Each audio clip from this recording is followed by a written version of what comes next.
There he is. Hey, Wally.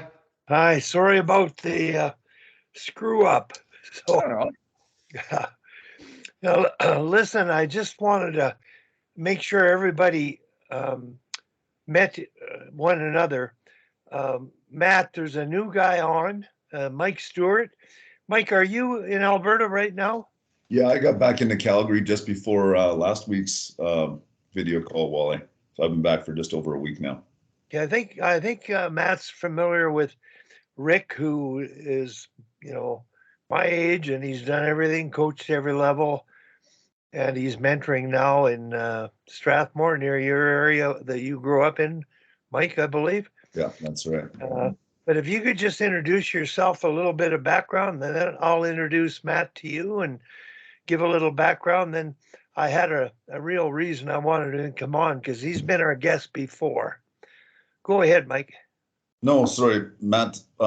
Mike Stewart, like Rick's from Strathmore. I grew up southeast of town near on a ranch near Indus, Alberta. If you close your eyes when you're driving by, you're gonna miss it.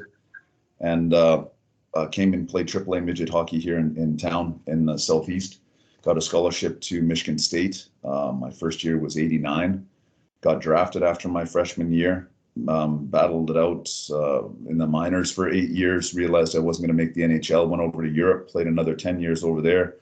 And I accidentally slipped into coaching and learning by doing. And Wally has been a mentor of mine in particular. I reached out to him when I was first starting because I was swimming at times. And so the last 2 years I've been in Wolfsburg, Germany, in the DEL. I think it's 8 years now coaching in the DEL, and Calgary's still home. Get to enjoy the summer months and trying to find a couple players to round out our lineup. But yeah, glad I can take part in this today. Good to meet you. Yeah, you too. That's awesome. So Michigan State in '89. I'm not sure if I'm remembering this correctly. Did Mike Eastwood go to Michigan State? No, he was at Western. I remember him clearly. Yeah. Okay. I knew he was in. He was. Yeah. Okay. I knew it was Michigan. I wasn't sure. Western Michigan. Yeah, he ended Okay. up. I mean, I don't want to say surprisingly, like he was a good college player, Yeah. but he ended up having a really good career Yeah. Yeah. in college. I'm originally from Pembroke, Ontario, and Okay. Mike played for the Lumber Kings for a bit, and there was a few. They had a really good team in the late '80s, and a few players went the college route, and then full circle. Mike's daughter Taylor Eastwood is joining Queens next year as a hockey player, right? So it's just funny how life goes. But he's a pro scout with Anaheim now. Yeah, I'd actually seen that. We don't know each other, but we're the same vintage. Came out of college roughly the same time.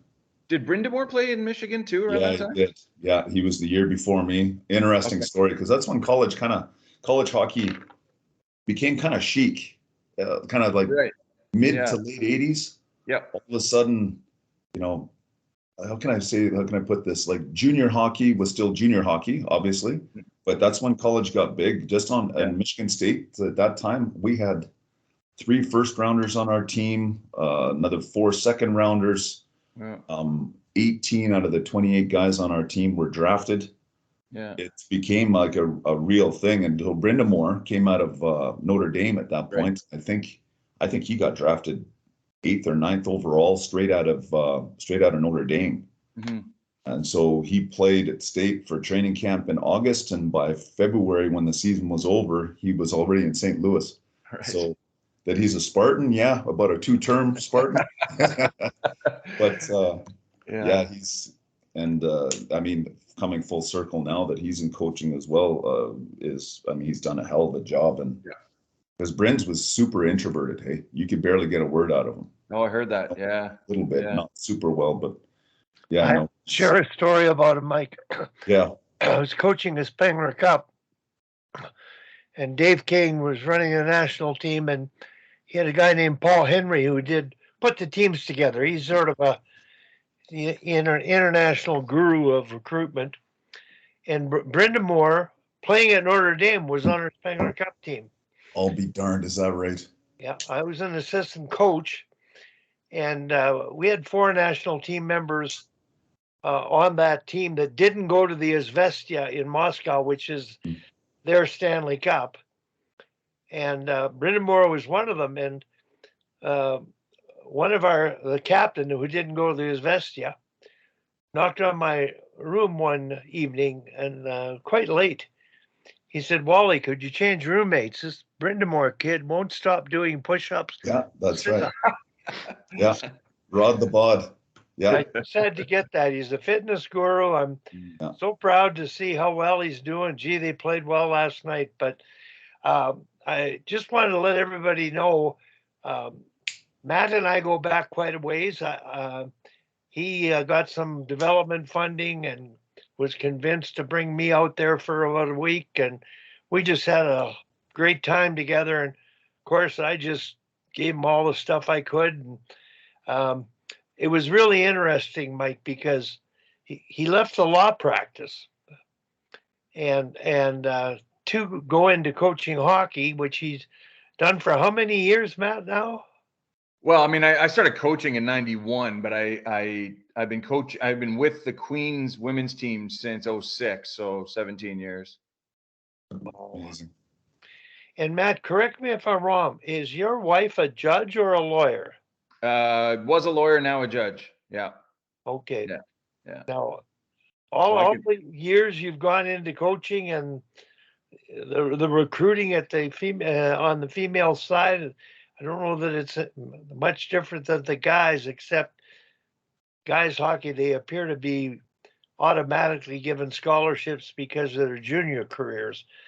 But now you've chosen a position. Can you describe the new position that you're taking over and how you feel what you've done is going to help you with it? Sure. Yeah. So tomorrow, as it happens, is officially my last day as head coach. And on Monday, I start the new job as Director of Service Strategy and External Relations within Queens Athletics. And honestly, the title begs more questions than it answers. But yeah.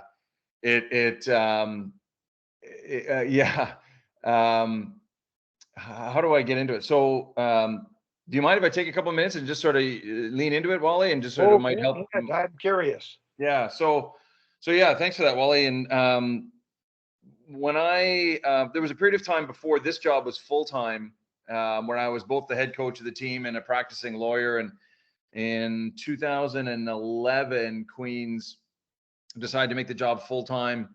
And my wife, who's a lawyer at the time, right away said, "Well, you have to do it. You have to, I see how much, passion and how much you love the coaching." And of course, the first thing I reminded her of was the pay difference. And she knew that and knew how much I loved it and was supportive throughout. And so jumped ship, haven't officially practiced law since about 2012.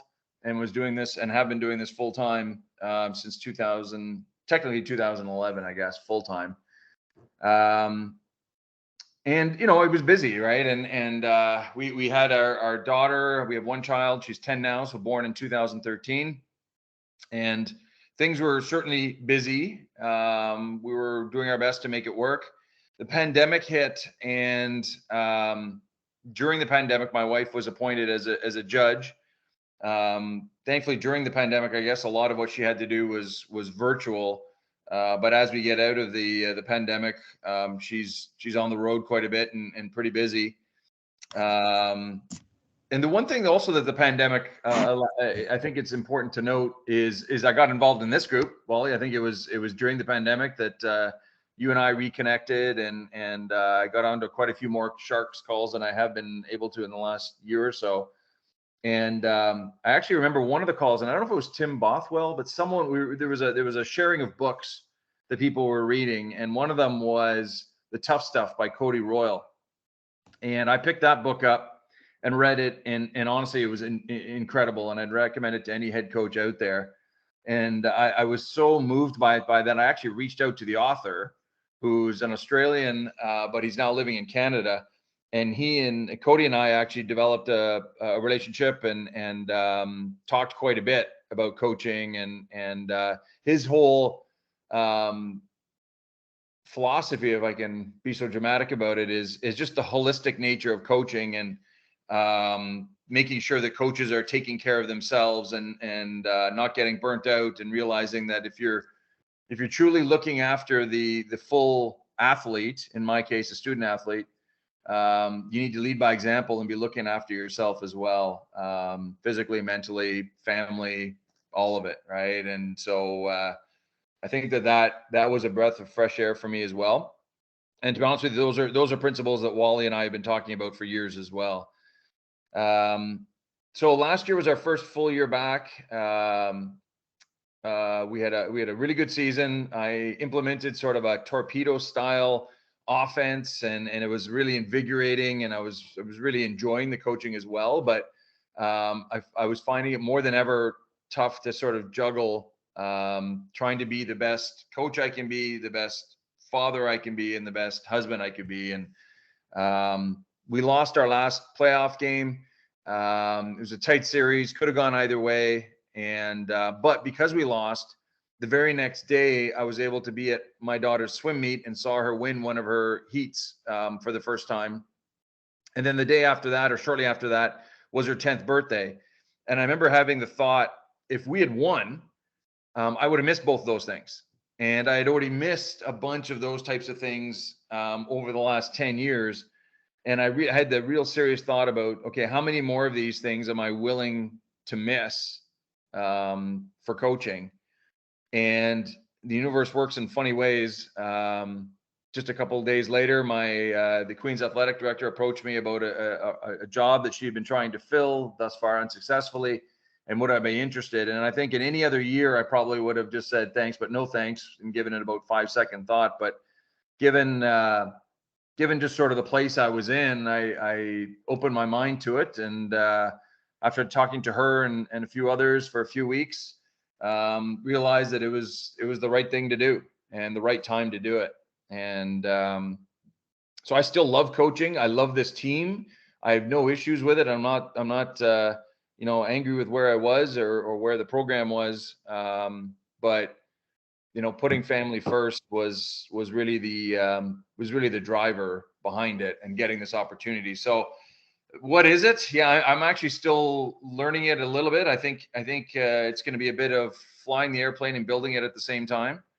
But basically, if I can describe it in a nutshell, there are three main pillars at Queens within the larger umbrella of Queens athletics. There's the high performance side, which I'm very familiar with and have spent the last 17 years in. There's the recreation side, which is more intramurals and Queens students at large that use the Queens facilities. And then there's the third pillar is the third party users. So a club team from Kingston or other people that might want to use the facilities or use the resources at Queens.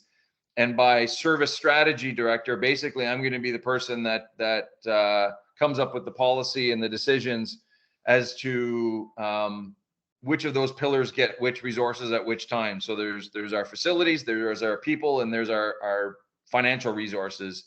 And each of those pillars needs a slice of the pie. And so it's going to be managing that. So it's a lot about logistics within athletics, developing relationships within Queen's University and within the Kingston community at large as well, part of those relations. But there's also going to be a lot of policy building, a lot of contract reviewing. And so, I'm not being asked to be a lawyer again, but I'm being asked to, I think, bring forward some of the skills and experience that I had as a lawyer and marry those with 17 years embedded within the Queen's Athletics Department and try to help them out. So that's kind of it in a nutshell. And really, my circumstances are pretty unique. I was lucky that there was a job like this that sounds interesting and challenging that I could transition into, but I get to stay within Kingston. I get to stay within Queen's University. I get to stay within Queen's Athletics. And I'm pretty excited about that. Certainly sad about leaving the coaching field and realm. But the good news is I'll still have, I guess, tangential dealings with the high performance teams. There's still decisions I can make that can positively influence the women's program as well as the other programs. and I'll still be their biggest fan and probably going to quite a few home games as well. So, yeah, that's kind of it in a nutshell. And ultimately, I said yes, not because it's a job promotion or I'm chasing a salary or a bigger office. If those were that important to me, I never would have left the law in the first place. It really was a family decision. My wife's getting busier and busier with her new career, and just like she supported mine 12 years ago, it's a cliche to use the hockey role, but or the hockey cliche, I guess, about you got to change your role for the team, but that's kind of where I'm at as well a little bit, and supporting her position as well. So family wise, for my own, I wouldn't say I was in danger of burning out, but there was a bit of that. So for my own mental health, I have, more control over my weekends, no more morning or evening practices or weekend games, which is good. And I think the job is going to be challenging, and I'm looking forward to it though, as I transition into retirement, probably still a decade away, but. And then lastly, when I think about coaching and when I honestly reflected back on my career, I'm proud of what I accomplished at Queens. We certainly won more games than we lost, and went to the Nationals a few times and won a few provincial banners. But honestly, I'm more proud of the people that have come through and the relationships I have with the graduated players and who they are now and what they're doing now. And the team's in a good spot. I'm not leaving a dumpster fire for the next coach. Whoever picks it up is going to inherit a team that gets along really well, has a lot of talent and a lot of potential. And I'm proud of what I'm turning over, I suppose. The way I described it to someone the other day was like I ran the third leg of a 4x100 relay. And when I picked up the baton after the second leg, we were, near the back of the pack, I guess. And I ran a good third leg, and I've brought, the team to a good spot where we're now competing for a medal, top 3, and I'm about to pass the baton off to somebody and put the team and program in a good place during my leg. And once I've come to terms with sort of thought about it, and I'm quite happy. I would love for someone to take the baton from me and improve things. We've been fortunate enough to get to nationals, a few times in the last 10 years. And if someone can turn it into a program that's going every year, then fantastic. I'll be proud of the leg that I ran. So that's kind of it in a nutshell. And last thing I'll mention too, coaching was such an ingrained identity of everything that I did and who I was. And even after I said yes to Queens, I was really, I was still kind of struggling with it and have maybe not doubt, but, struggling with the change of identity or possible change. And because I wasn't coaching anymore, I wasn't attending a tournament that I would normally scout out of town. And so my daughter was able to make her first basketball game, and I was able to take her to it because my wife was out of town. And not only that, I was standing under the basket, and she made her first basket. She turned around and smiled at me and then kept going down the court. And I had the thought right away in that 2-second moment. I realized if I was still coaching, she would not have had that opportunity to play in the game, and I wouldn't have been there to see her score the basket. And in those 2 seconds, immediately evaporated any sort of lingering or lasting doubt that I may have had about making the change. So, I've still got some I'm still a little scared, is maybe not the word, but I'm still interested for what the new job's going to bring and the challenges is going to bring, but I'm ready to face it. But in terms of finally letting go of the coaching part of it, that moment, I think, just sort of helped me through that last piece. Matt, I've got a question. We've all played, we've all coached at different levels. Mike right now is a professional coach. It's a business. And I'm just curious here about that ability you get consumed when you're coaching. In my lifetime, 30 years of high school sports, and dovetailing that at the same time coaching community hockey and competitive hockey, I never got off the bandwagon. And I did miss many of those occasions. And, to this day, I have to admit, I regret not being there for many of the events in my daughter's lives. And that's what I can't imagine, Mike, yourself, a full time coach. It's 24/7 year round. I don't know that you really can take a holiday, but um, it's consuming.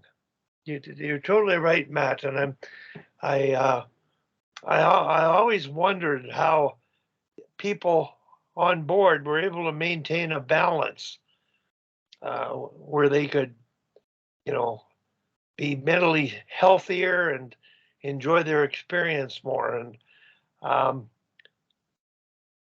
I'm just wondering if anybody, Mike, you could speak to that. How do you relate to Matt's story and how it affects your personal life and the time and how you manage to balance things? You're home now, but Yeah. if you can dovetail. Honestly, I knew I had to come on today, and I don't know why. We don't know each other and everything else, but Wally put out a little blurb about your background and that piqued my interest. And I have a question first before I get into it, because a lot of the stuff that you talked about really hit home. Did you have a niggling, let's just call it a guilty conscience, once your daughter, you have one child? Yep. Okay. And then you're in coaching, you have your child. Was it a niggling kind of guilty conscience that all of a sudden you got to this point and you knew you wanted to make a change? The opportunity arose at the right time, and it was just like great. Had you been carrying that with you for a while, or is this something just over the last couple of years that you felt creeping in? No, I would say just before COVID. So before we knew, my wife was at that point was applying to be a judge. It wasn't a guarantee, so she was still a lawyer, but pretty busy. And I had a few years. So my daughter, roughly between when she was like 4 and 6, I was, as I think we all are, and Wally just alluded to it. I mean, you just become consumed by it, and I don't have the luxury, at least Queen's not yet. And I better say Queen's is extremely supportive of its coaches, but we don't have full-time assistant coaches. So I'm jack of all trades with the program as well, right? So it's not just head coach. You're doing all the scouting and ordering of the gear and all of it, right? So it does become pretty consuming. And those couple of years, I was finding it a bit more of a grind. I found my passion for it and love for the sport and the team and the school was getting me through, but I wasn't the person at home that I wanted to be. You know what I mean? And when I was at home. So it was yeah, I was starting to get some guilt, I guess, because of it. I was starting to have some self-reflection. And while we all would have rather not have gone through the pandemic, the timing of the pandemic probably could not have been better for me from that perspective, because it forced me to put the brakes on. And I'm super thankful that I got a year and a half, from when my daughter was roughly 7 to 8.5 with my family, and didn't have. And once those pressures were gone, man, it just and so and then during that time, yeah, my wife had the career change. So I think at that point it started to evolve into a like, I wonder, because I always thought I'd just do this till 60. And some thoughts and discussions with my wife about, okay, really, how far are we going to take this? I knew I wanted to at least put this past year, and I knew the team had some potential, and I didn't want to leave coaching after like a pandemic year. It just felt wrong. But even after having those thoughts in the last couple of weeks, or after our last loss, I hadn't gone out and hired a headhunter or looked at the want ads just yet. And I certainly appreciate that the athletic director coming to me with this position or asking me about it. It's kind of unique to my circumstances. That's a long answer to your question, but I think pre-pandemic, I was having some thoughts about, okay, like, is this sustainable for me, my own mental health, and is it sustainable for the father and husband that I want to be, right? Yeah, fair enough. Yeah. No, and that really hits home. And I mean, it's coaching is coaching. Geez, coming back to the pandemic. I had got fired the spring before the pandemic, like, geez, 2 weeks before it really kind of blew up around the world. And so I was home. Luckily, I was being paid. I had another year on my contract during that year, 2021. And it was the first time I'd been in Calgary. I've been a pseudo Calgarian for over 30 years. Like, it was the first winter that I've spent in Calgary since 1988, since the Olympics, since I was 16 years old. Then went to college and then turned pro. And you come back in the summers and everything else. And for the first time in a number of years, well, we have 3 children, my wife and I, and we had everybody under the same roof for the first time. Even my son went to a hockey academy in Austria when we were in Germany. So he was 14, he's out of the house, and all of a sudden, there's one less. And all 5 of us were under one roof. My son was playing in the AJ here in Alberta. My daughters were, getting through high school, but we were all together. We had more family suppers together in that first month than we'd had in the previous 5 years. Right. And that gave me some time to really sit back and reflect about where we are, because the coaching game, as much as it is a passion, then you put the pro side of it on top of it as well. Like, this is how I provide for my family as well. And it's, I've made a couple decisions that, where I'm chasing the bucks rather than maybe going into to a good circumstance. Not willfully. Actually, I was sold a bill of goods that wasn't exactly true going to Cologne, but that's another story. And just so on top of that, this is a little long-winded. My boy's now 21. He's playing at UFC, playing hockey there. My girls are 19 and 18. And 4 years ago, before the pandemic, we always knew it was going to happen because my kids were all born in Europe. We've been going back. We moved the whole circus back and forth every year. Kids are going to Austrian and German school, depending on which country we were in. And we're fully integrated. We all speak German. We've been there a long time. We've integrated ourselves into that culture as well. And we knew that at some point, in particular because of the school situation, we always came back, or at least Tara and my kids came back, and my kids would go to school here in Calgary for 2.5 months because we became aware that we wanted our kids to grow up Canadian more than German or Austrian, and also to keep their English language skills as high as possible. Because even though they're taking English over there, it's not at the same level of once you're talking about following your educational path. But then all of a sudden, my son wanted to come back and play hockey in Alberta. And my girls were at a point where they were entering high school. And my wife, it went this quick, looked at me and said, Michael, I think it's hit us. We have to transition pretty much full time back to North America, back to Calgary. And I was like, geez, I don't think so. We went back and forth. And sort of on the quick, all of a sudden we came to the realization, yeah, this needs to happen. And it was for our kids, right? We couldn't have this 2-world kind of integration. It had to be one or the other. Another little aside, because school over in Europe goes until the end of July. And once you get into, they call it, we're going down the rabbit hole. The school system over there, there's kind of 3 tracks of higher learning.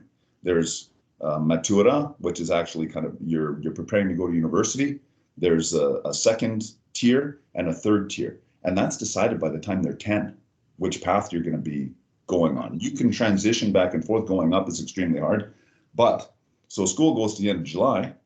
Well, my work starts August 1st. We start early over in Europe, so that would have taken out coming back home. It's either full time in Germany or full time back home. There was no crossover anymore. So the last 4 years, I've been going over by myself because, again, this is the way I provide and I love what I do. The kids were at a stage where we thought, okay, if this has an adverse effect on my kids, then okay, I'll come back home and we'll figure it out. But that hasn't been the case. They've been finding their own way, but I've had that niggling in the back of my head. And long story long, I've had that niggling in the back of my head for a while, because we make it work, and my kids are on good paths. They're finding their ways. They're competent and polite, and I have zero issue that way. But I missed a lot. Like, never mind, even when we were together over in Germany and in Austria, I'm trying to, I played for a long time. That was way better, because at least you're just you were tired, but you were home. But then in the coaching world, and that was the next part for my wife, is that getting into the coaching world as a wife, you're really on an island. My kids would go to school, they'd be in activities, made friends like that. They speak German, easy. I go to work, I have interaction with my staff, with my players, my bosses. But my wife, we changed towns, and all of a sudden she's starting from scratch. And so I felt like I kind of owed her this. So it's been really good for my wife. She's got a startup that she's been working on the last 2 years, trying to get it on its feet. My kids are finding their way, but we're a fractured family in that I'm 8 months out of the year, 9 months out of the year, I'm not here. They fly over when they can. I fly back in February when we have a national team break. But long story, but a lot of what you spoke to today resonates with me, because the tough decisions need to be made. Yeah, thanks for sharing that, Mike. I really appreciate that. And yeah, I am going to very confidently suggest that you and I are not the only ones. Yeah. And you and I have very different stories, but the underlying themes are identical, right? And so I'm sure we're not the only ones that have that thought and are faced with difficult choices to follow our passions. And then, to be honest with you, I imagine there's a lot of other careers that are similar, and we're just talking hockey coaches, but I mean, we all know just how, we maybe we even politely call it passion. I mean, it borders on obsession sometimes, right? And that's where you've got to really, realize, okay, do you have the blinders on, or are you thinking about not only yourself internally and what it's doing, but how it's affecting everybody else, right? And so, yeah, thanks for sharing that. And that's a tough one. I mean, having a family that supports and understands and is willing to nourish and allow us the opportunity to even do this for a year, let alone 10 plus, is a gift, and certainly lucky to have that. But it still doesn't diminish the fact that there are times when we're just absent, either physically or just mentally, right? Yeah, absolutely. No, and that's one of the, I mean, I've never met your wife. Sounds like she's very accomplished and everything else, but without that support in hockey, I'll tell you right now, that's why there's so many, I don't know how many divorced pro coaches there are out there. I mean, I could list them off, and yeah. I'm incredibly thankful to my wife that put up with my BS and knew that this is what I wanted, and she believes that I'm good at it. That helps. But no, without that support or without that understanding, you have zero chance of working in hockey. Zero. Yeah. What's asked of coaches, doesn't matter at what level right now. You get to, I'd say, junior A and up, and that absolutely includes U Sports and NCAA. What's asked of coaches these days is above and beyond. Like, I played 18 years pro, and the coaches that I had, I mean, they were great at the time, but that was just the way coaching was at that time. Shit, you could be at the rink for 6 hours and still be, good at your job, and your bosses are happy with your work. And right now, even the optics of being in and out of the rink, that just does not fly anymore. My bosses they need to feel that you're actually putting in the work. And if you're doing the work properly, you need to invest time in this day and age. Yeah, that's just it. I mean, you talk about the support internally with your family, but having the support of your organization, your immediate superiors or whatever, and their philosophy is an important piece of it too, right? And I'm lucky. Queens don't get me wrong, Queens wants us to win banners and championships, but there is a recognition that coaching capacity is a thing, and like I said, it's if we're there to try to manage and nourish the holistic student athlete, so it's their hockey career, it's their academic career, socially, emotionally, mentally, then we've got to lead by example in that way as well, right? And that's it's tough though. You're right, but you could have outside pressures from the organization perhaps, but who's getting who? Even with an org like when I was at Queens, and they were supportive of making sure that the coaches were working on their own mental health. A lot of it is just self-driven as well. We just know how internally self-driven we are, and even with a family and an organization that is supportive of, I'll just say, the odd day off, it's just tough internally. It's just tough internally to turn that tap off and to say, well, you know what, I guess I could, but I have a chance to go scout this game half an hour away, and there's a pretty good player there that I might want to meet, and you know what I mean? Like it's so hard. It's so hard to turn that off, and in part it makes it it makes what it's in part what makes people great coaches, but is it sustainable, right? But that's sustainable, and then finding that balance. And I mean, I've been at this long enough where it's not time management, it's me management. Yeah. And I self-discipline to, my waistline's bigger than I'd like it to be. Sure. I've been meditating since I was first exposed to it when I was 16 or 17 years old. I know it's good for me. I know it does me good. I don't do it often enough. And that's this is my internal battle as a coach. And it's not X's and O's. Like, I'm past that now. It's developing the soft skills for me to manage my team. That's where I know I need to improve, or need to continue to evolve. And then also taking care of myself and my staff. Because it's, at what point you hate when you see guys. I mean, I know guys, I've seen guys that have burnt themselves out, and they become a shell of themselves, or they become super cynical, or everything's super negative. I mean, there's multiple different ways where the job can crush you. Yeah. What I do find in the last, maybe since the pandemic at least, is I think it's becoming more and more okay to talk about this, and for coaches to admit, without seeming weak or diminishing their ability to lead, to show some vulnerability and to admit exactly what we're talking about. And I think there's even been a couple examples in the pro ranks, where coaches, I want to say in their prime, but and there might be other reasons, but I know, Paul Maurice stepped aside, and I don't know all the details, so I'm not, but he just sort of stepped aside of his own accord. Barry Trotz took some time off.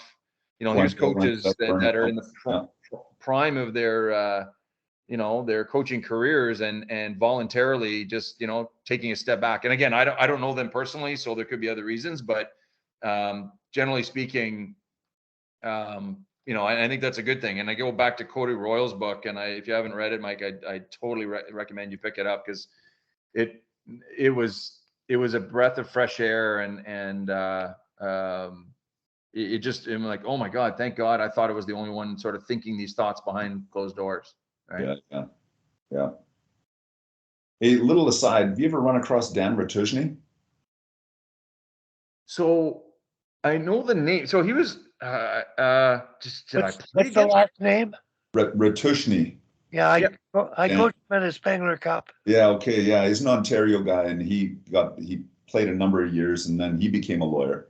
And he was downtown Toronto and said, I don't like this. I want to get back into hockey. And so he jumped back into coaching.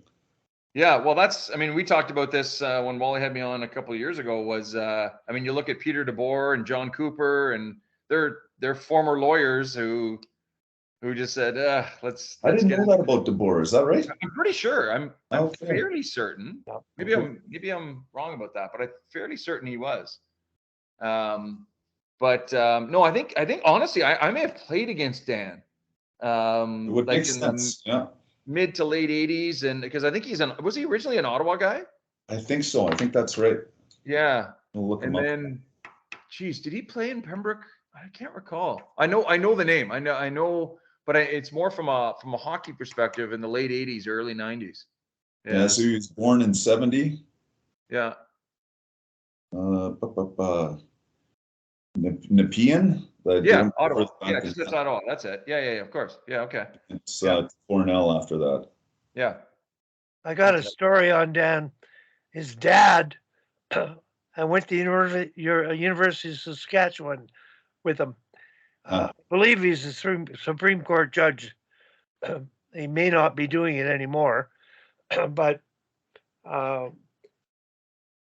back in his day, they had the law students at the U of S had a band, and they wore Civil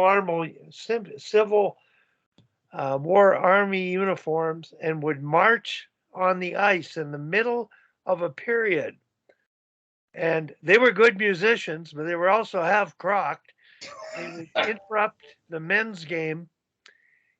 People came to the game because the band was coming.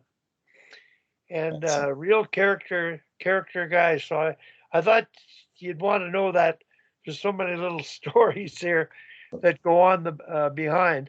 I had a couple questions that I wanted to ask. We talked about, what makes a good coach, and I'm watching people on the bench now. Brendan Moore's enthusiasm and how the team performs for him, and I look at the highly educated coaches. I call them academic, and they may be lawyers. They may not be lawyers, but they have a different bench demeanor. They seem to be more composed, and I'm really curious. Like Matt, when you were on earlier, did your legal experience complement what you were going to have to do, and will it help you moving forward in any way? Yeah. I mean, I think some of the legal. I will start with the end of that question. I think my legal experience will help me with, again, some of the policies that we're going to be reviewing, and contracts, and critical thinking and analytical thinking, and there are some legal issues that arise, and again, ultimately we'll push those to the Queen's lawyers, but no, I think. But no, absolutely. I mean, I think that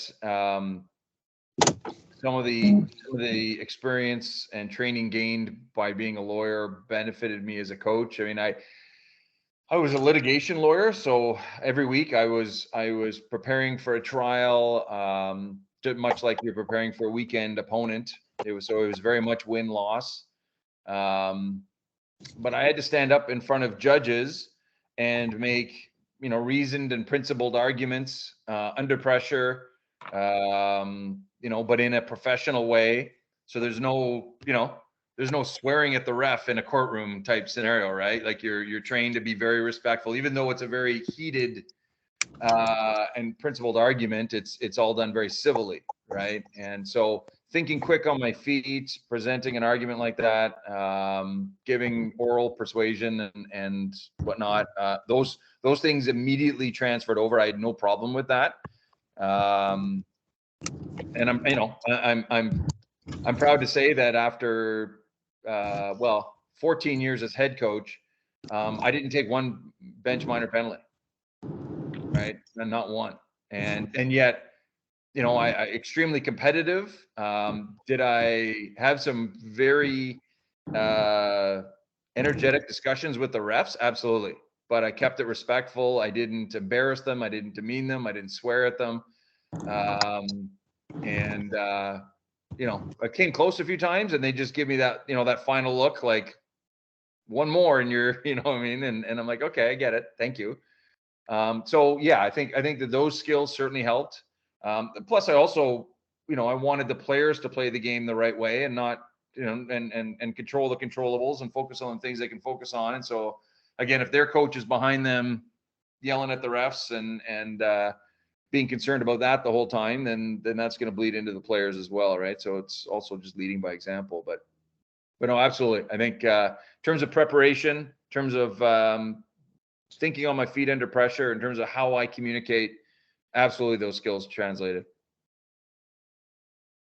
One of the things that I wanted to comment on, and thanks very much, Matt, for sharing your story, and Mike, and the word perspective seems to be the underlying factor in this discussion, is that we get caught up on we're on the hamster wheel and we wonder what we're doing. And I think it's the ability to reflect, think about it, talk about it, like this is, in a sense, this is a bit of a confession or a self-actualization moment to realize that what we're doing is important, but what really matters is what we've got to know.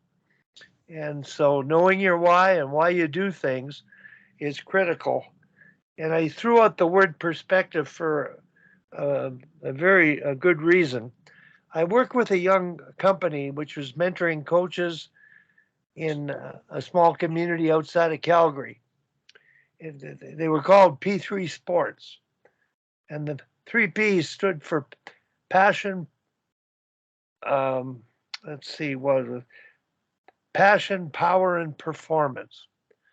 And at the annual meeting of the staff after a golf tournament, they would discuss things, make planning, and I convinced them to change the word power to perspective. And if you have perspective in what you're doing and why you're doing it, it'll affect how you do it and how you feel about what you're doing. And they did change that word, and I really believe that all my life that that's sort of been the bottom line of how I coached. I just didn't have an appreciation of the importance of a family to the degree where I did get on the bandwagon of coaching.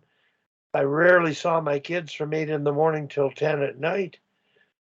We did have holidays. I coached them in school sports.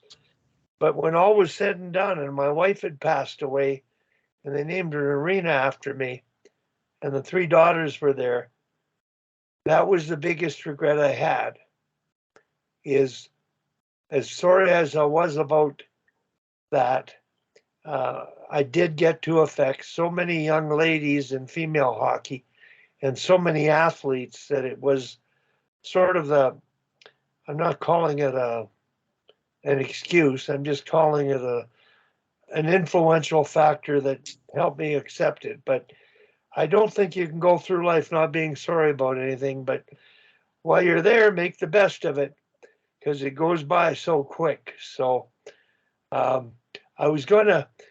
don't know, Peter, are you able to turn your mic on and introduce yourself to Matt and Mike?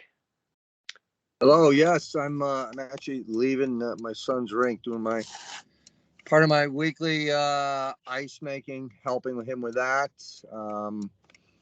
I recently retired from coaching NCAA hockey. I coached Division I prep school hockey for 11 years, some club college hockey, youth hockey, and have driven a Zamboni. So that's kind of the Cliff Notes version of me. Peter, what are you doing hockey-wise now? Are you mentoring an association? I'm still working with that one group, local youth organization that the president said he wants to have me on board. But kind of like you, Wally, I remember you were talking about you had a similar situation. I'm not sure where you've gone with that, but I'm just sort of being cautious in that I want to be sure that I'm going to be supported, and I want to be supported, outside the boardroom. not just inside the boardroom and getting lip service. So I'm sort of going through that feeling out process just to be sure that that is what's going to happen. That if we're in this, it's not just something, right, like you getting hired or me getting hired, because people can say, oh, well, we have this individual and they're going to do X, Y, Z, and then they not being on board with it and them not supporting it. So I'm trying to make sure that that is not the case before I jump in with both feet. Good. Now listen, Matt, you mentioned something that I'm sure most hockey people or people listening here would get into, and I'm going to get away from the sort of the self-awareness side of what we do as coaches, family members. I'm going to get into the technical side of coaching, what consumes us. And Matt, your Torpedo. Mike, I'm sure you know about it. Tom, you've seen it longer and played with it more than anybody on board. I just wonder if we could talk about that, because there's all kinds of forecheck, D-zone covers, and it's interesting. I heard on the radio yesterday these so-called experts talking about the breakout, and it wasn't a read and react kind of breakout. It was more structured. And the game is so spontaneous. I don't know how you can structure it, even if it's a torpedo. But Matt, would you speak to that and how it helped you? And then maybe Mike, your experience with it, because I'm sure you've played with it, played against it, had to change it, and where you at now. And then Tom, of course, you and I know what you've done with it. So Matt, go ahead. You take the lead on that. Yeah, sure. Thanks. So I mean, I've known about it for a while. I think most coaches who have been coaching for a while I've heard about it at some point. Know that Sweden did it back in 2002 at Salt Lake City and beat Canada, and it's always sort of been lingering back there, and maybe they've tried it. I've always thought that it mirrored well with my philosophy of hockey, structure without the puck, but with the puck, allowing freedom and creativity, and not to be anchored down in any way by a system when we do have the puck. I also have always believed that the D are underutilized from an offensive standpoint, so those were always sort of back there in my mind. But it was actually more or less for me a perfect storm of circumstances. Coming out of like 2 years ago, we had half a season because of COVID. I think we only played 11. We played the fewest amount of games actually in the whole country, just because our team just kept getting hit and games canceled. But thought that we had a pretty good offensive team, but we just weren't capitalizing offensively. We're a little too conservative with the puck. And so I knew I wanted to open things up offensively and try to tap into what I'm seeing in practices during small area games and get them into the game a bit more. And then in the spring, a year ago, basically, a couple D that we had thought were going to be coming back ended up graduating. And then one of them, another one, hurt her knee. And so at that point, it's just too late to recruit in. So we basically knew that coming in September, we were going to be starting the year with 3D. And so, the first thought is, okay, do we just take 3D out of the tryout process and cross your fingers? Do you try to convert 3 forwards to be D? Those were basically what our options were at that point. So dusted off some stuff I had on Torpedo, started to look at it, and brought my assistant coaches in first last spring, sort of reviewed it with them and thought, well, what do you think? And they loved it. Then I sat down with our captains and our leadership group, the 5 of them, and I said, what do you think? And they loved it. I said, because I'm not going to roll this out unless you guys are all on board, because this is going to be a learning curve for me as well. There's going to be bumps and mistakes made along the way here, and I need everyone on board. And they all seemed energized and excited about it. So we spent the whole summer sort of working it up. But we had advised the team that this was coming down the pipe and be ready for it. And we rolled it out in September. We didn't call it the Torpedo. We called it the Gale Force because we did take elements of the Torpedo, but we made it our own. So I wouldn't call it a classic Torpedo. The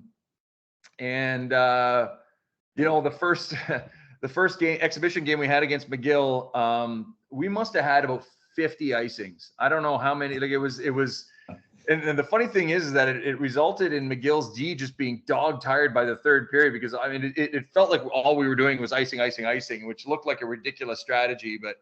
But by the time we came out of exhibition, and there were some bumps in the road in exhibition, I'll tell you, and our goalies were not too happy with the system early on. But by the time we rolled into the season, we were starting to get our feet going, and and by the end of the year, we had improved our average goals per game by about 1.3 goals a game. So I think we went somewhere from like 1.5 goals a game offensively the year before to about 2.8. We were 11th or 12th in the league in scoring the year before, and we bumped into 3rd or 4th last year. And defensively, we were about the same. So I think the year before we were giving up about 2.6, 2.5 goals a game. And this year we were marginally we might've been like 2.48 or 2. So it was basically, we drastically improved our offense. We had, I think 10 players have career offensive years and didn't get any worse defensively by the system. And I can tell you the players loved it. They really enjoyed it. It had defensive structure to the forecheck, to the back check, to the D zone, to PK. But when we had the puck, there were no systems per se. There was some individual position responsibilities, but basically it was move the puck up and out of our zone as quickly as possible in whatever way you can manage. It was attack the offensive blue line with 4 people whenever possible. And it was a complete freedom in the offensive zone to have 4 people. If we had 4 players below the goal line when we had possession, then fine. That was it. So it really was an exciting, and trust me, there was a lot of 2-on-1s and 3-on-1s we were giving up. But I think we got better at that as the season went along. And candidly speaking, if I was coming back as coach, we were going to probably revert back to a more traditional kind of phrasing of how things work, but maintain all of the same offensive principles. So we had changed the positions around like they do in Torpedo. We adopted soccer names. So we had 2 strikers, 2 halfbacks, and a fullback. So we didn't have wingers, centers, and D. We had 2 strikers, 2 halfbacks, and a fullback. And we were going to go basically back to a center, wings, and 1 D next year with the second D was going to be a bit of a kind of a rover situation. So almost like having like a Cale Makar out there for every shift. So we were going to keep a lot of the offensive principles, but we realized some of the defensive stuff under the system, it was still a little bit leaky. And bless our goalies, they stood in there. But so the plan moving ahead was to hopefully take the offensive teachings and learnings and improvements, keep them, tighten up the defense a little bit, and year 2 would have been, because we only lost 4 players from this year's roster, so everybody's well aware of it. Now, what the new coach decides to do, I guess, is up to him or her. But and honestly, for it being now my last year in coaching, I'm so thankful I had a chance to roll it out, to try it. I'm so thankful that my assistant coaches and the players bought in, because it really made it a fun year. It was a challenging year from a coaching perspective, after 17 years of just sort of small variations of the same theme. But it was fun, and I'm glad I got a chance to do it. And I would honestly recommend it or something very similar to anybody. Now, it does require a certain team. Like we had a fast team, we had a very quick team, and so it fit our profile and our roster. But so yeah, it was interesting. Mike, what's your take on it? Yeah, no, it's interesting you brought up when Sweden used it against Canada. 0-2, right? Was that? Yeah, yeah, I think so. Salt Lake, I think. Yeah, yeah. Because I've worked with Swedes, played with them, but then later on, little aside, I considered myself to be a pretty heady player. And I was shocked at how hockey stupid I was once I became a coach. So I'm laughing because I agree. Yeah, I totally agree. Yeah. And I can't say that to my players, but us coaches, we talk about it. You make that transition almost overnight. And anyways, so I've worked since then with a couple of Swedes, and they talked about how that was developed in Sweden in the 80s, that it kind of made a comeback in the 2000s to the late 90s. So I've never used it. In particular in Germany, in the DEL and the DEL2, it's a very North American league in far as very few teams go east-west. Like it's go north at all costs, heavy pressure on the forecheck, even though the sheets are significantly bigger. But what I do know about the Torpedo is what's evolved out of it since then, how it kind of instigated different thinking in hockey. And like the 4-man attack, for example, just some of the diagrams of retrieving the puck in the Torpedo and then transitioning. Like that's what activated D-men. Like I'm old enough now, I kind of went through the transition of hockey from when I first turned pro. My first year was 92, and we'd get the puck in the neutral zone or in our, breaking them DD up, and then we'd waddle up to the blue line, kind of prop ourselves up on the blue line, wait for a pass up top, and that was about it. Now, and also another evolution story, activating your D off the rush, but also one of the systems that became really prevalent in Europe that I have a theory why it's not used as much in the NHL, but we'll get to that later. It's the 2-1-2 system, where coming up, and this is kind of Pierre Pagé in his fine line between genius and madness. He didn't believe in D-men. He didn't categorize, as you said, like with the halfbacks. I've got 5 players, and I want all 5. It was a 5-man attack up on the forecheck. And the team that won it this year, or has won it, been one of the top teams in Germany, Red Bull Munich, Don Jackson, just retired after winning 9 DEL championships. 9. And he's been a 2-1-2 proponent for a number of years. So you chip the puck deep. You got the two F1, F2 are just going like rockets. Both D, your D have to be up on the play. Both of them are pre-pinching. And then you've got F3 hanging out in the middle. Yeah, you just described our 2 strikers, 2 halfbacks, and fullback. That was our forecheck. Yeah, exactly. Yep. And so when we pre-scout before against this team, I'm like, boys, look at this. I mean, truly, they've got 4 guys below the top of the circles, just and you've got nowhere to go. There's no oxygen. You've got it. So I'm a big proponent in stretching. I believe my weak side winger, for example, I don't even have him come back in the zone. If the other team, he's back checking, the other team chips it deep. Okay, if you're the weak side winger, I want you hanging out by the red line against the ball. So at the very least, we keep that D-man out, right, and try to frustrate him that way.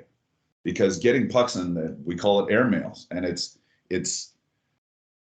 interesting when you talk about puck possession in the modern game. The puck possession isn't playing like the Russian national team, going back and forth and regrouping and turning back at the red line. It's about putting pucks somewhere and having people in that area where you have a chance to get the puck back. So against your Torpedo forecheck or the 2-1-2 forecheck, a lot of times first touch by the D-man, I want that thing airmailed back out to the neutral zone. And that being said, we've got our strong side forward. I want that support in case my D-man doesn't have time to get good wood on the puck. He has to be on the wall for support. He's got his D partner coming on the strong post. So I have 3 guys around there for a dinks wall or dinks net, because a lot of times with that forecheck, the pressure, it's right in your back pocket. You have nowhere to go. And so that being said, my centerman and my weak side winger are just ready to bolt. Like I want that first touch. If we've got time, I want that airmailed or off the glass and out. But then we put people in position where we can be on the puck and take advantage of that F3. And so against those teams, we'll get lots of 2-on-1s and we'll catch them coming the wrong direction and get a breakaway or 2. And then unfortunately with Munich, they got to also have the best goalie in the league, and he would save their bacon. a lot. And I played that. Sorry, to bring this to a close.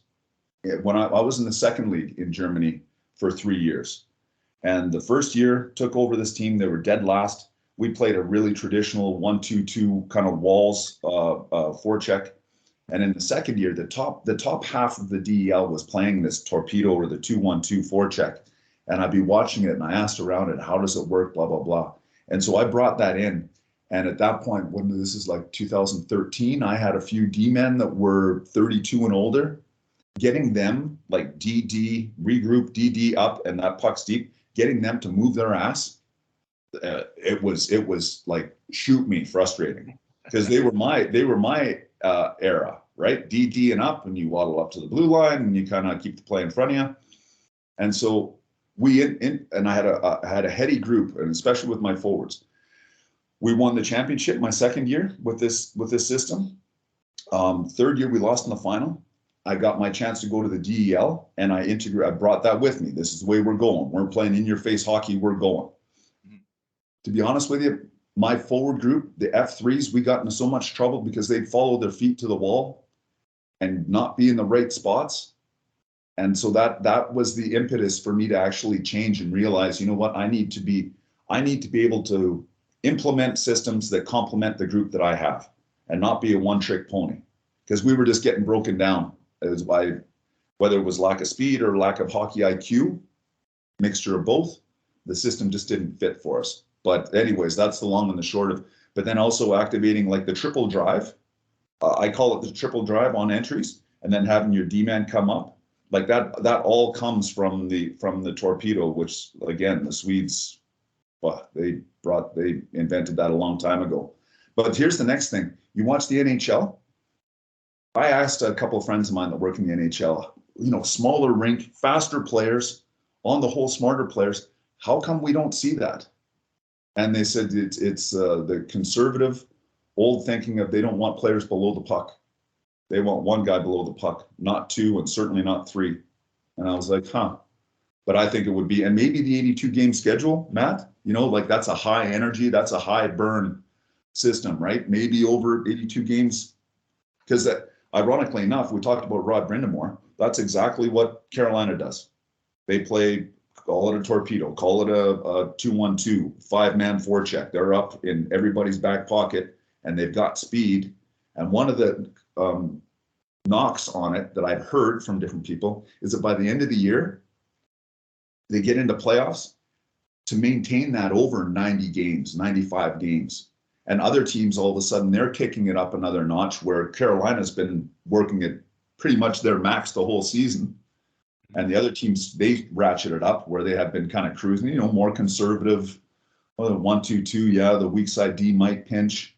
So I'm kind of going on, but I could talk about tactical. I love learning that. And that's one of the real benefits of learning the trade in Europe, is that I've studied and I wanted to learn everything that I saw. And then I pick and choose, well, I don't like this, or I don't think this fits with my team, in order to kind of nail down.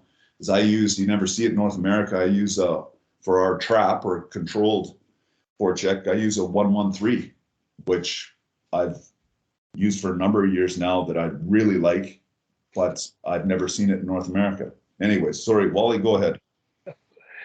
Well, the Torpedo was, in 2002, I was asked to go to Sweden's practice by the men's team to evaluate their practice. And I was familiar with the Torpedo. And of course, the entire Swedish team were masters at it. And their practice was intimidating. They covered all facets. And I went back to the residence to give my dissertation on what I just saw. And Ken Hitchcock had arranged for one of the press people to watch the practice as well, who had played in the NHL. And he was on the phone during the whole time because I was at the practice. So when I came in and they asked me what to do about it, I said, you guys, I don't know what I would do. I'm glad I'm not coaching, because they were that good at it. And it really did work for them. Now, they didn't win the gold medal. The hockey's a funny game. They got scored on a fluke goal against Belarus, I think. Yeah, was that Tommy Salo? Yeah. No. Yeah. It was Salo. Yep. That's Yeah. right. Okay. Yeah. So you Yeah. can have whatever system you want. You just never know how it's going to end up. As long as you don't get consumed with the rigidity of what you're doing and let the players play within the framework you give them. If they hesitate, if they're thinking too much about what you want them to do or what the system is. So quite frankly, I would rather not use a torpedo. I would say it's not a 2-1-2, it's a 2-2-1. Yep. And figure out how you're going to change the lines and line up for a face-off. Because that way you have 4 people engaged, and I think it's good. Now, Tom Malloy, Tom, are you on? He was driving his daughter to the airport and going to get back on, but I've worked with Tom with a Bantam AA team. He used a torpedo with them. The kids loved it. And in the pulled goalie situation, he was absolutely brilliant how he changed and got the extra attacker engaged in a very threatening way to possess the puck because of the torpedoes. So I don't know if Tom's on or not. Tom, are you on still? No, he might be on the road. So Well, while sorry, go ahead, Wally. I'll let you finish. well, I'm just curious here, Rick. Tom, you're on now. Yeah, my speaker went off. Yeah, I'm just almost home. No, my experience was George brought all these guys from all over the world to U of C to talk, and the first guy he brought was Ludek Bukac, who was coach of Czechoslovakia at that time, and they used the defensive left winger, to counteract the Russians. Always rotated counterclockwise, and that was to do that. And that was the first time I saw about that sort of thing. And then a lot of Swedes came in with their 1-3-1, and the torpedo is just basically a more aggressive 1-3-1. But I used it at Mount Royal. I coached the women there for 5 years, and we won 71% of our games. And it really, well, I used it, to tell you the truth. I was talking before about Greg Thompson. I made him a defenseman to kind of run our whole thing when I coached the state men. And we used the torpedo. We didn't call it the torpedo. And then at Mount Royal with the girls there, I call it the pounce because we were the Cougars. So, the pounce kind of set into that. And then I went to the Red Bulls, and Pierre was mentioned, but Pierre Paget was a head coach. And they were using the exact same system I was using at Mount Royal. But Pierre thought he almost needed 5 lines, to rotate one line in, because like was said before, it's so intense, and they used it there with great success. And I don't know, you just, the team can't rim the puck out. Yeah. You're always pinching on the strong. And if you get the players like the right D, and the way I do it, the left D is more of a defensive defenseman. He's always on the strong side. The right D, if he's a good offensive guy, he can really be up in the play all the time. And the left wing and right D are kind of like the halfbacks. They're playing the same idea. So you have this even pressure from everywhere, and it's a great style to use. There are problems like on the face off. It doesn't fit in with the center taking the face off, but you just, in your end, what I did is basically play the traditional way to play in the end and not worry too much about instead of having the left winger back. And I think it's a great system. I don't do it with the kids hockey because I don't think it's as good for learning. I play 1, 2, 3, 4, 5 with like these young girls I'm coaching now. But the torpedo, if you want to win, it's a great way to play. I think it really fits in, to talking about the 1-3-1, for example, just the controlled, I still call it a trap.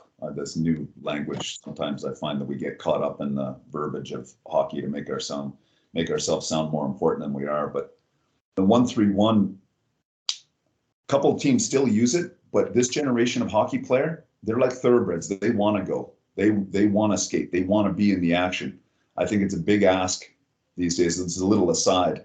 It's a big ask to have your team at a higher level, in particular, to actually sit back on their heels and let the wave after wave of speed come at you.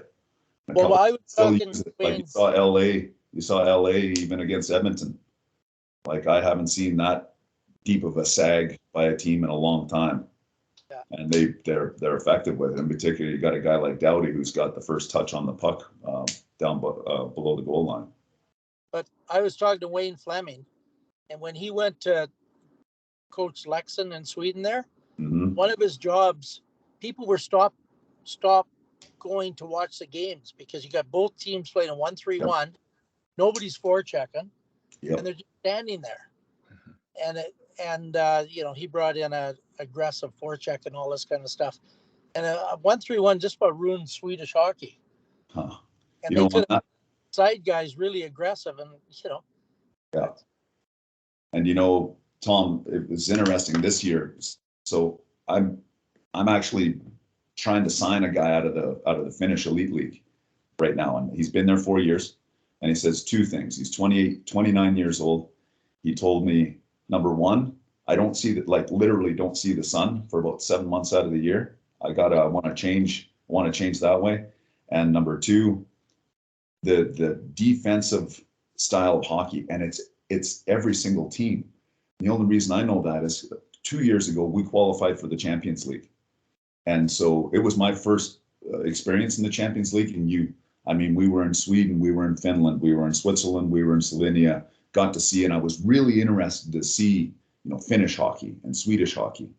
And the Finnish hockey, we pre-scouted 6 games, different teams. We were playing against Turku, so we did 2 of their games and then 4 other games. They were mirror images. Every set break, every trap was the same. Every set breakout was they brought all 5 guys back. And so they're sitting right on top of each other back and forth. And on these games, like regular season games in the Finnish league, I'd go through the stat lines, shots 22-18. I mean, in Germany, it's wide, like it's get up and go hockey. Like, a lot of times the stat lines will be shots 36, 31, that sort of stuff. And so we went up to Turku. We play a home and away, went up to Turku for game 1. My team, we had, after COVID, one of these virulent flus had gone through my team. We're decimated. I've got 5D. I've got, call it 9 forwards, 1 extra that I kind of called up from the DL2. We went up there, and honestly, they had their full boat. And I'll be honest with you, there's no way we should have won that game. My goalie had a great game. We caught them 3 times with stretch plays. 3 times, one on the PP breakout, and twice just on regroups where I like to post guys up on the Blues. We caught them 3 times with stretch plays. They outshot us like 32-18. And we caught them by surprise and made the most of our opportunities and won 3-2. And I'm telling you, their D-men, we watched, doing post game, we went through the video. Their D-men had never seen forwards posting up behind them. They didn't even look. They're so used to everybody coming, they're all 5 guys back. Let's build it. Let's come up together. And this back and forth, to your point, I mean, it can be suffocating. And I think it's a big ask.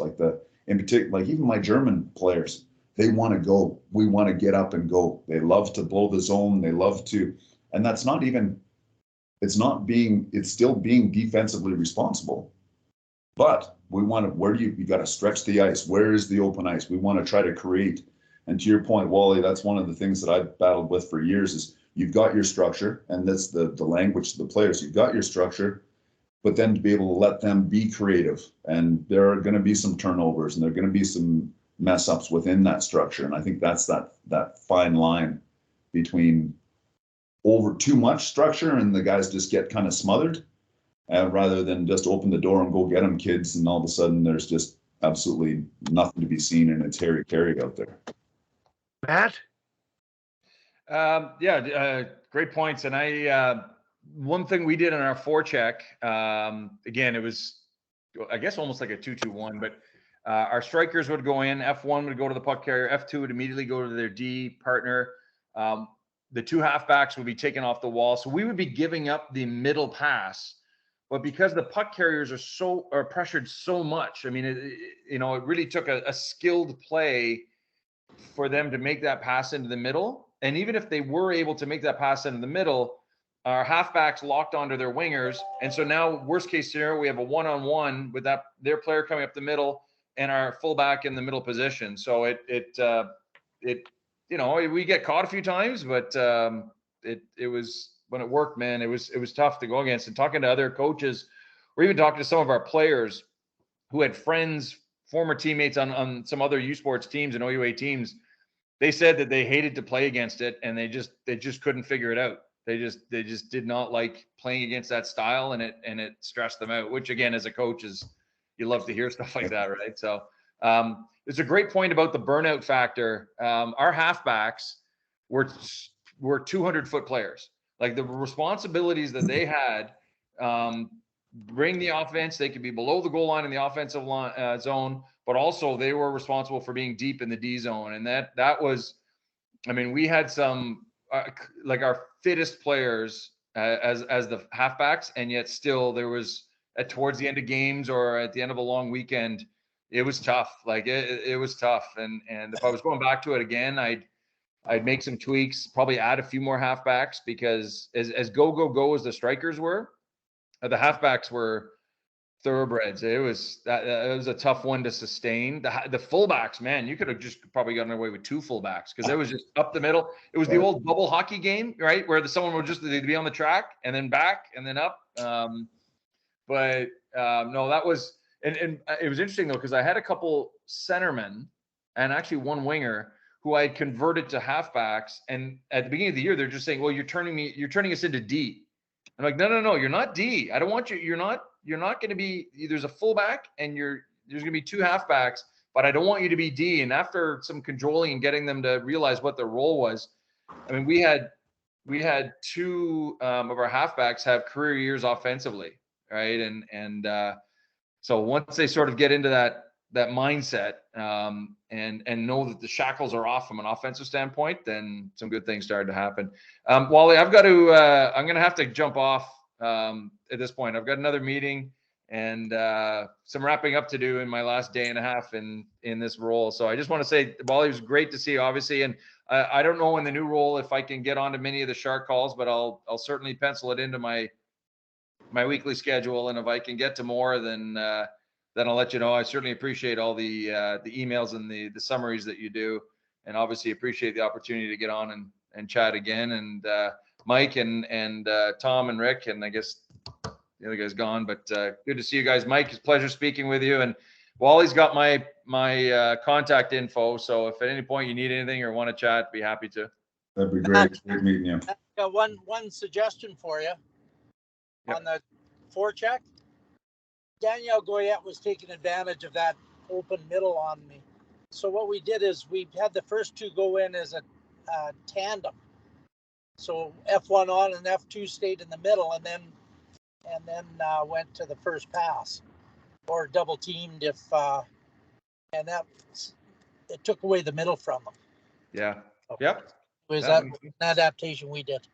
Yeah. It might almost depend on the quality of the D that you're playing against. If they're kind of slow and a bit cumbersome, you can get away with it. But if there's a lot more skill and evasion and quick plays, then you might move to that for sure. Yeah, it worked for me. I took away the short pass to the center too, the low and slow. Yeah. So there's someone on that. Nice. Okay, gents, good to see you. All the best. Take care. See you, Matt. Now listen, I wanted to sort of get back to the basics of what we're talking about here.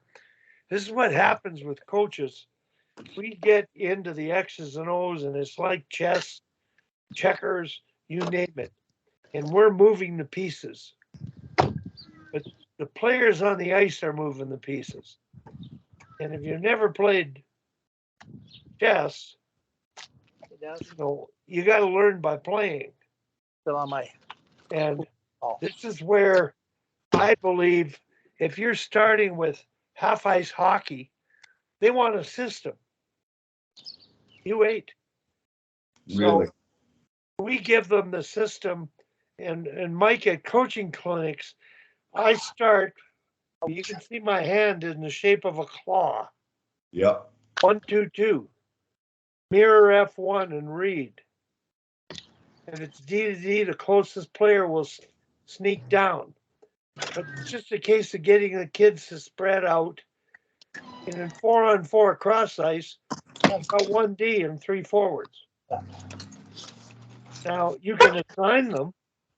The last player can be the fourth player in the situation. So the game is actually becoming, like Tom said, 1, 2, 3, 4, 5. Your D are sometimes the second or third players on attack. Yeah. And they should sustain the forecheck after a shot. So the reality of the interchangeability is simplification to allow the freedom of thinking. So a coach in Al Ramsey, who's been on teaching U11 hockey in Boston, he has a coaching concept of dog. That's the first player is a dog. The next two are foxes. The next two are eagles. That's like the claw. Mm-hmm. That simple spacing, cut the ice in half, read and act, free puck transition, interchange is the key. So in terms of the Torpedo, coaching with Tom, he was working with midget double A's, and he does this continuous, Yuri's continuous, no, it's not Yuri's, 2-on-1. And I'm sure you've seen it, Mike, a continuous 3-on-2. Yep. Next 2D are waiting for the rush. They go the rush. Forwards will come in and wait for the breakout to rush. But to make this drill game-like and engage your D, don't have the D sit back and wait for the rush. Let the direct attack occur and let the 1D on a 2-on-1 play the ringette line. And let the 2D on the 3-on waiting D on the 3-on-2 play the ringette line and engage in the sustained attack. Over time, you just play 5 on to line up for a face-off. After that, figure it out. I like that analogy. That's a good one.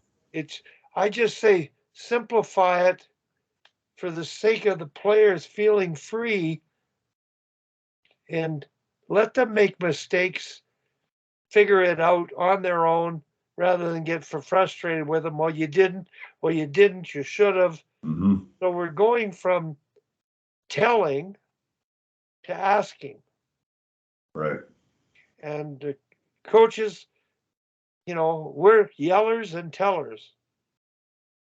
And I think the generation of players today, they're thinkers. They sit down on the bench. How many of them are looking at their iPads? They're figuring it out. I don't want to say anything to them. I want to know what are they thinking. So that's the reality of the 21st century game. And the NHL, as advanced as it is still 3-2 hockey. Yes, that's right. It's not really interchange.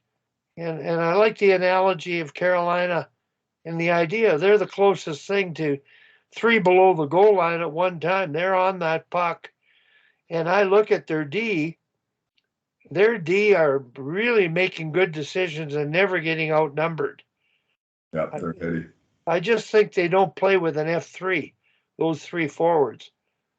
They got all 3 on puck side, all 3 below the goal line, but aware of how they outnumber to advantage. Yes, and that's one of the things Donnie Jackson used. I had a couple of his players after they were with Munich, and they said, as soon as we put that puck behind the D, as soon as we chip it in, that's when our defense starts. And he was willing to commit all those players deep in the O zone by playing D to win the puck back. He was willing to, this is where we're going to exert our defensive pressure in order to win that puck and extend time in the O zone, which I thought was an interesting way to look at it. Have you heard the term swarm? Yeah. What does that mean to you? To me, that's a D zone system, and that's what my version of it, because they're different. I played against a couple of teams, coached against a couple of teams where that player who entered the zone with the puck, like automatic, 2+ a rover were attacking him. For me, it's us working in the D zone. And if I've got one-on-one coverage with you, Will, and you have the puck, and I manage to get my pin, that's where I want our next guy. I want to be third on the puck. We use that language in our forecheck as well, but in the D zone, want to be third on the puck. Then if they commit another guy, I want my 2 guys to be pinned, to pin, and then we'll send our third guy in. So when all of a sudden we're 5th on the puck, technically. But to me, and that's the difference, I think Donnie uses the swarm theory in the forecheck, where he's willing to, that puck stops, we get that, we want to be third on the puck up there. And if there's 2 guys, we want to be 5th. And so that's kind of a different way of looking at it compared to the way I see it. Yeah. Tim Bothwell came up with this at the UFC. He used the term swarm. In the D zone, if they have 1, you have 2. Right. They have 2, you have 3. They have 3, you have 4. And that idea of pressuring, to me, it simplifies D zone cover. Now, in terms of teaching kids, I use a man on, box behind. Okay. So that it's not dice, where you have 2D and 2 wingers in the center and the middle. Mm-hmm. You have a man on, which is pressure. Now the box behind allows you to read where the second, third, fourth players go. So with the women, we use the term man on with the first player, stick on with the second, halfway rule with the third. But today, the game is swarm. They have 1, you have 2. They have 2, you have 3. And I really think, I haven't coached enough to play with that, but it seems to be a pressure, hard to play against kind of system that doesn't give you any time and space. And if you're good on transition, you're good on transition, and you see it even on the bigger sheets over in Europe right now, because teams are so intense in their coverage. Again, you get a pin, like you said, okay, they got 1, we've got 2. You watch the games tonight in the NHL, even with on the standard NHL sheet, and with athletes that are smart and fast and strong, you'll see those weak side, we call them resets, where they basically rim the puck to the weak side. Yeah. Because you got to keep the puck ahead of that D zone coverage. Yeah. And just by stretching them out, keep the puck ahead of them. If that puck stops, swarm comes, you're back checking, or at least you're in a battle for the puck. Yeah. Well, offensively now, they'll rim it. Yeah. To avoid pressure, to get the puck to the open space. And years ago, I watched Mario Lemieux play his last game at the Saddle. I watched him all game. He was the player furthest away from the puck. Right. That they rimmed it to. Right. Because he was the most dangerous guy to get it. And I think that's what the NHL is. They break the swarm using the net, hitting screens behind the net. The net is a screen, but finding a space where you can maintain possession and move it quickly enough to get something from it. But it's a wonderful game. And I think, when we talked to the audience, we work primarily with minor hockey coaches, and some coaches get caught up. I'm going to do the torpedo to these kids, and you're going to do this, and you're going to do that. And they don't understand that figure it out is the best way to play. Just have a picture in mind where you got one on the puck, two above, width and depth. You're moving, you're interchanging, you're not hesitating and worried about making a mistake. So, well, I'm going to leave it with that. That's a great session today. Rick, are you still there? Still here, Wally. Well, what do you think? You're sitting back listening. You coach hockey for many years, and at AAA level, you're talking numbers when you taught forecheck. What was the terminology you used with team play, team tactics? You got to realize, Wally, my time in there ended literally 15 years ago, and a lot has changed in terminologies and approaches. But even back then, I was teaching the concepts of the game, honing skills, and teaching read and react, what to look for, what to do when you see it, how to make the decision, how to force the decision, and do it now. Don't hesitate. Don't try to outthink them. Figure it out and go get it. And so much of what we've talked about this morning even falls back to that foundation. Absolutely right. Absolutely. If the players know what to look for, what to do when they see it, when they recognize it, and then execute with efficiency, you're going to do okay. And that's, Wally, that's your figure it out thing. I picked that up from you a few years back when we got back together, but that's the way I've coached my most recent teams. And I haven't had the pleasure of coaching youth sports or internationally or pro. My focus has been on kids, and it's to get them as prepared as possible to deal with those things if that's in their future. Rick, you'll get a kick out of this one. I was at a coaching clinic years ago, and Mike Eves actually played for Calgary back in the day. He was coaching in Wisconsin, University of Wisconsin at that time. And he gave a presentation, and it was called TWIG, T-W-I-G. And so he went through this elaborate presentation, everything else. TWIG stands for take what is given. Okay. So after the presentation, I started like, he's talking about hockey sense. He's talking about those principles that you just mentioned. And that's the interesting thing, is to talk about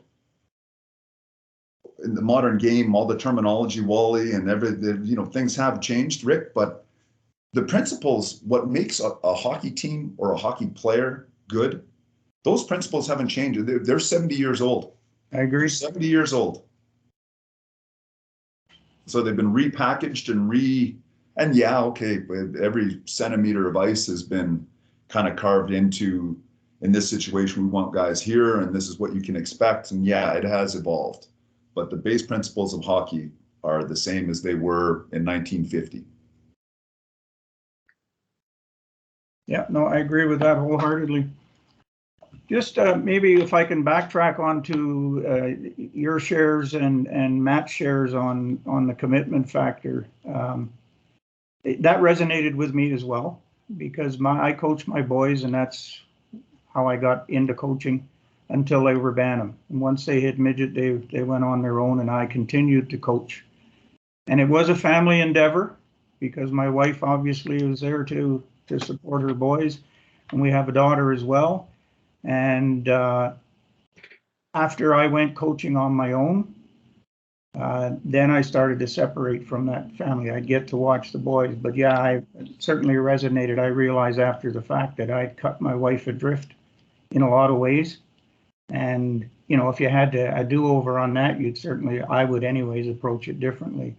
So what you were relating to there applies to a lot of us as well. And unfortunately, we don't recognize it, as particular in my case, till after the fact. And it's somewhat difficult to remedy that, if you will. I'm happy to say that I have, but any coaching involvement I have now causes me to factor that into whether I want to really be doing this or not, or if it's that important to be done, and get the approval, if you will, or at least the acknowledgement that, yeah, I'm okay with it. Yeah. Right. So I'm glad you brought that out. Yeah, thanks for that. Yeah. It does ring true. Good point. All right, I've got to try and sign a couple players here. 10:30, I'm on a couple other calls. Fair enough. Guys, great talking Thanks to for you. joining us. Good seeing you again, Mike. You bet. Okay. Bye-bye. Tommy, I got a question. You probably coached more years than anybody, and you've been away from your family, coaching in Europe for years. You taught high school, coached sports at school, and also coached hockey. And I often ask myself now that I'm all alone, how did I do what I did? But I'm asking you, how the hell did you do what you did? And how are you doing what you're doing now? And still maintaining your family relationship that you have. It's miraculous. Well, now it isn't that much compared to then. The hardest one was when I was coaching St. Men and I was teaching full time. I didn't have time to coach the St. Men. Like I basically went, I had some set practices. That's all I did. Because I was also coaching teams at school and running intramurals. Can you hear me? Yeah, sure can. Yeah. Yeah, I was doing that. So I as far my practices and that really suffered at SAIT because I just didn't have time. And I also had 4 kids. But your wife must have been very understanding. And she also was a teacher, and she was She's a nurse. a nurse. Okay. And my wife, and she worked shifts. Yeah. And the difficulty was my wife raised the 3 girls. So how you were in today's marriages, people have 2 jobs, and how they can balance their lives with their families and still coach or do extracurricular things outside of your family. It amazes me. There's really a precarious balance that we Well, when I was in Salzburg, Kathy was having a rough time, and after I talked to her, I found out what a rough time she's having. I went to Pierre. There was about a month left in the season. I said, Pierre, I can't come back next year. He'd replaced me within a day. I think he had a Swedish coach replacing me, like for the next season. Yeah. But yeah. So I think you were in Japan for 4 years, right? Yeah, I was. Yeah, that was a wonderful experience, but also it's the most dividing experience I ever went through in terms of my family. Never being away, for 5 weeks at a time. When you were in Salzburg, Tom, how long were you away for? I was away for 7 months. My wife came at the end and we toured around. We vacationed for 2 weeks, I think. Yeah. Around Austria and Italy. She'd always want to go to, what the hell is the name of the place? Some part of Italy. Tuscany. She always wanted to go to Tuscany. So we went there. But yeah, I was home 1 week in the middle because one of my daughters got married in November. Yeah. So I was home for about 5 days. Yeah. Peter, are you still there? I am. I'm curious, Peter, over the course of your lifetime, raising your family and having a wife, how did you balance all of that with being able to do what you did and what you're doing now? Well, in the past, just kind of what you were talking about too, Wally, having a really good support system. I mean, my wife is great. Like she's always been on board with whatever I want to do, helping me find a way to do that. But I mean, there were challenges. I mean, my son played up in Quebec, at the Stansted College, right over the border. You go all the way up to Vermont, take a left about 2 miles, and it's right there. And at that time, I was coaching college hockey at the ACHA club level. So we practice 7 to 9 a.m. And what I would do on Wednesdays is after practice, I would get in the truck and I would drive the 4 hours up, watch his game, and then drive back home. I was able to do that for 2 years, so I was able to be connected with that. But I was also coaching prep school at that through all those years too. And those prep school games were on Saturday. On Saturday, my wife and my daughter would jump in the truck and they would drive up to Canada to watch my son play. It became more dramatic actually when he went to college because Friday, Saturday are typical games, and in prep school they're Wednesday, Saturday. But you are preparing for your games on a Friday. So and again, like you talk about regrets, I was always there, fortunate to be there for his championship games. But in the 4 years that he played, and he played almost 100 games, I was probably there for maybe 10 or 15% of all his college games.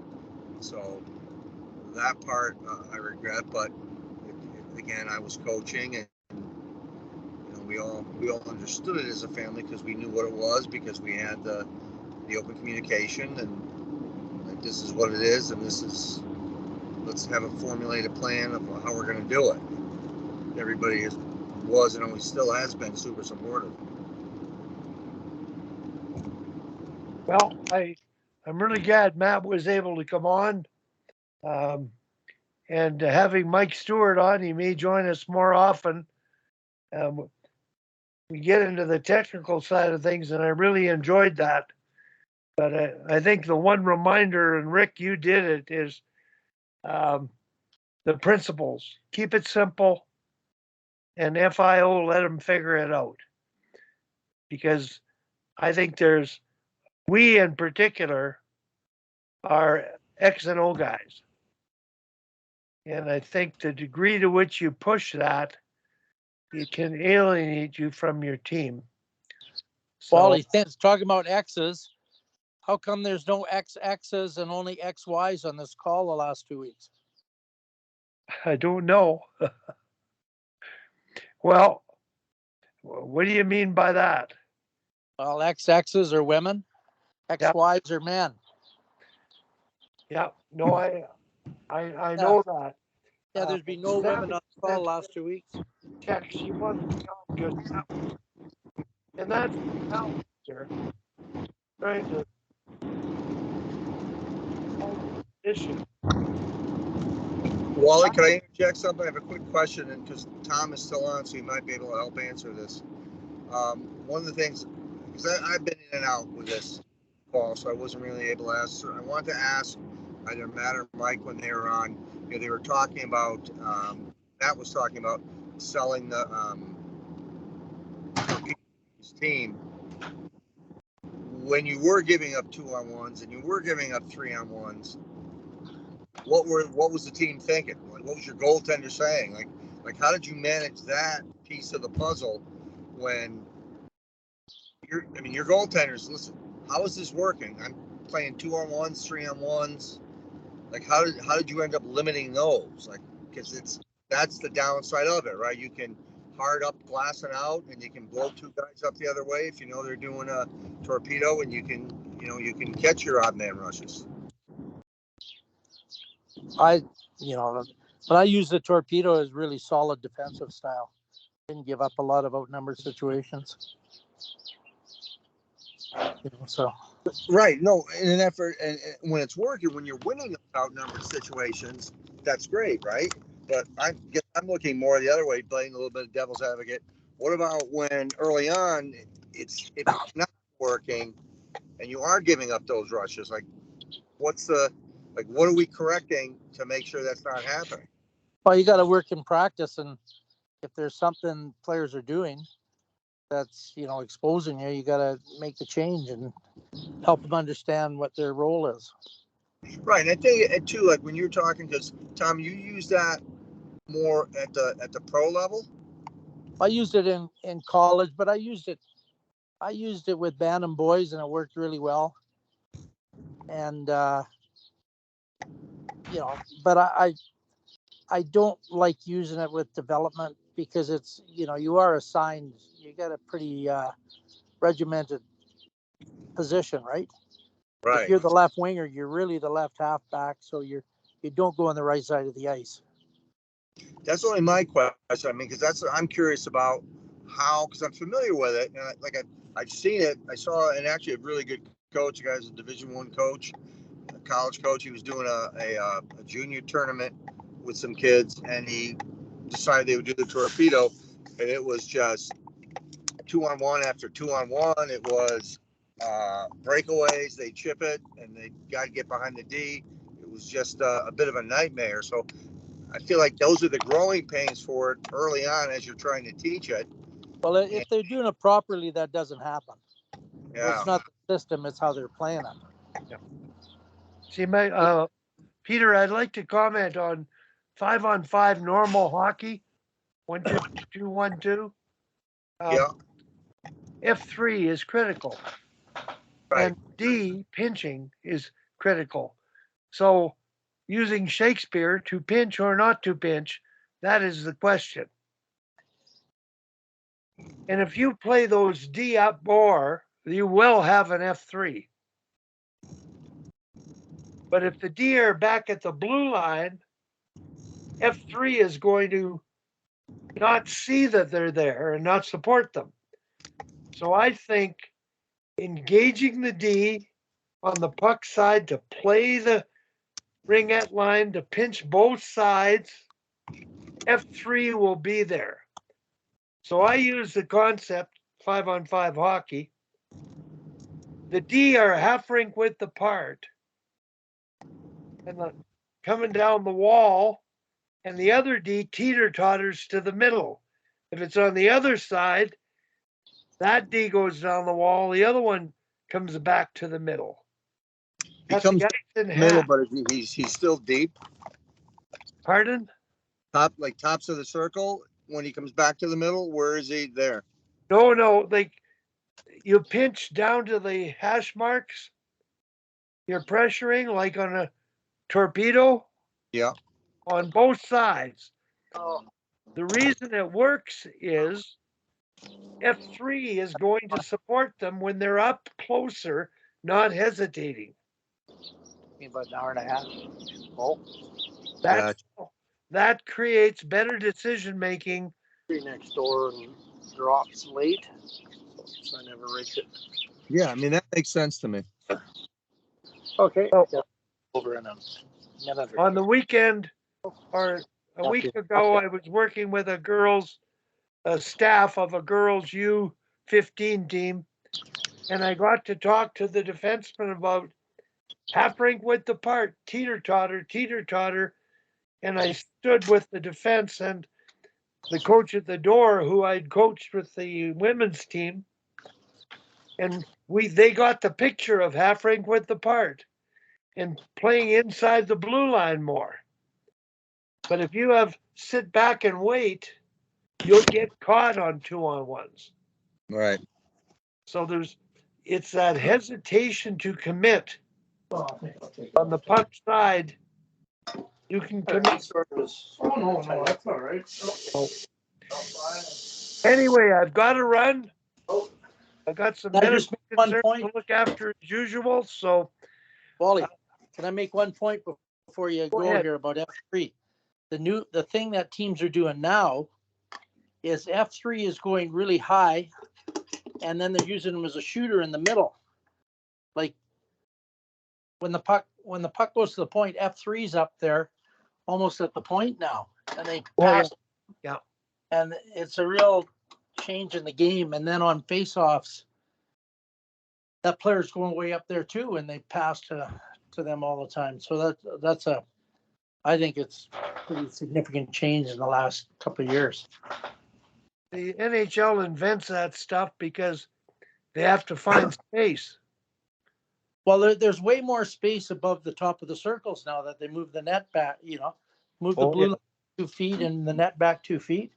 Yeah. So that's a big, huge area now. And, you're seeing lots of scissors and all that high. Yeah. Where you never used to really see that much. Yeah. And it's a big space up there. Yeah. And that's why D can't stay way back at the blue line. They're far, Yeah, far just about done. away. Okay, everybody. Time for sayonara. Have a good weekend.